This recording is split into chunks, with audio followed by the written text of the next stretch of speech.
issu de la noblesse de Tambov. Son père, Konstantin Mikhailovitch Korlov, était officier de l'armée des volontaires de Dénikine. Sa mère, d'origine russo-polono-lituanienne, était originaire de Wilna. Le couple émigre en France, comme de nombreux Russes blancs.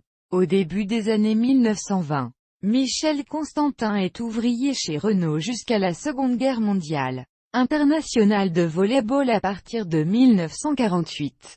Il devient capitaine de l'équipe de France, puis champion de France avec le Cobillancourt. Ref. Nécessaire. Par la suite journaliste à l'équipe. Il est responsable du basketball, du handball et du volley-ball, ce qui lui fait dire qu'il travaille au BHV. Ref. Nécessaire. Il devient un acteur populaire. Comment? À partir des années 1960.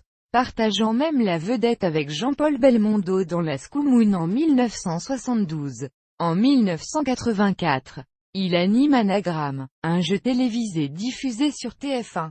Avant de céder sa place à Daniel Prévost, il meurt d'un malaise cardiaque consécutif à la canicule de 2003 et ses cendres sont dispersées sur la plage de la presqu'île de Gien où il avait rencontré sa femme. Michel Constantin parlait 9 langues. Français, anglais, allemand, italien, russe, yiddish, polonais, biélorusse, et ukrainien. Ref. Nécessaire.